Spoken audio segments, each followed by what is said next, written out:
இந்த கருத்து கணிப்புகள் குறித்து நம்ம தொடர்ச்சியாக நம்மளுடைய பார்வையை முன்வைக்கிறோம். அது திமுக கொடுக்குது, விஜய் கொடுக்குது, அதிமுக கொடுக்குது, நாம் தமிழர் கொடுக்குது. எப்படி கொடுத்தாலும் தரவுகள் அடிப்படையில், ஒரு அறிவியல் அடிப்படையில் எப்படி இவங்க எடுக்கிறாங்க, யாரையெல்லாம் வச்சு கணிக்கிறாங்க, இதற்கு முந்தைய இருந்த தேர்தல் நிலவரம் என்ன, அதிலிருந்து இவங்க என்ன சொல்ல வராங்க, பொத்தாம் பொதுவாக சொல்றாங்களா இல்லை ஹைப்பர் லோக்கலா எடுக்கிறாங்களா, யாரிடம் மட்டும் கருத்து கணிப்பு எடுக்கிறாங்க, இது குறித்து நான் தொடர்ச்சியாக பேசியிருக்கேன். இப்போ ஒரு ஒரு தொகுதியில் ஒரு பார்ப்பனர்கள் இருக்கிறாங்கன்னா அவங்ககிட்ட மட்டும் எடுத்தீங்கன்னா முழுக்க ஆன்டி டிஎம்கேவா இருக்கும். முஸ்லீம்கள்கிட்ட நீங்க எடுத்தீங்கன்னா கண்டிப்பா ஆன்டி பிஜேபியா இருக்கும். புரியுதுங்களா? அப்ப நீங்க யார் யார்கிட்டலாம் எடுக்கிறீங்க? ஆண்களுக்கு கொஞ்சம் சில விஷயங்கள் மாறுபடும், பெண்களுக்கு சில விஷயங்கள் மாறுபடும், இளைஞர்கள் 45 வயதுக்கு மேல இருக்கக்கூடிய நடுத்தர வயதை சேர்ந்தவர்கள், 60-70 வயது சேர்ந்தவர்கள், இப்படின்னு ஒவ்வொரு தரப்புக்கும் உண்டு. ஒவ்வொரு மாவட்டத்துக்கும் ஒரு இயல்பு உண்டு.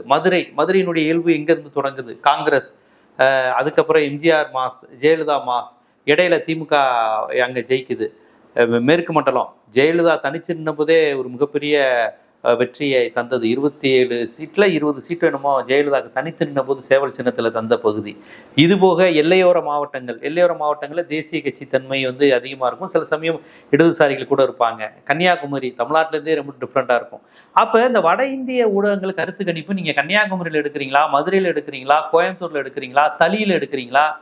நீங்க தலையில எடுக்கிற ஒரு கருத்து கணிப்பை வச்சு தமிழ்நாட்டை நீங்க முடிவு செய்ய முடியாது. அது முழுக்க தமிழ்நாட்டு இயல்புக்கு வேற மாதிரி இருக்கும். தளி, கிருஷ்ணகிரி இந்த பகுதியெல்லாம், கன்னியாகுமரி வேற மாதிரி இருக்கும்.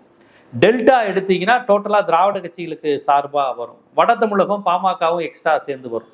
ஸோ நீங்க தமிழ்நாட்டை பற்றி ஹைப்பர் லோக்கலா விஷயங்கள்ல இருந்து யார் யார் எப்படி இவங்க கடந்த முறை யாருக்கு வாக்களிச்சாங்க இதையெல்லாம் பார்த்துதான் நீங்க சொல்லணும். இப்போ விஜய்க்கு பெருகுது, விஜய்க்கு வருகுது அப்படிங்கிறாங்கன்னா கடந்த முறை அவங்களுக்கு யாருக்கு வாக்களித்தவர்கள்? விஜய்க்கு வாக்களித்தவர்கள் பெரும்பாலும் நோட்டோக்கு வாக்களித்தவர்கள், விஜய்க்கு வாக்களித்தவர்கள் சீமானுக்கு வாக்களித்தவர்கள், விஜய்க்கு வாக்களித்தவர்கள் விஜய் அந்த கட்சி தொடங்கியவுடன் வாக்களித்தவர்கள், விஜய்க்கு வாக்களித்தவர்கள் கமலஹாசனுக்காக வாக்களித்தவர்கள். இந்த கேட்டகரி நிறைய இருக்கா?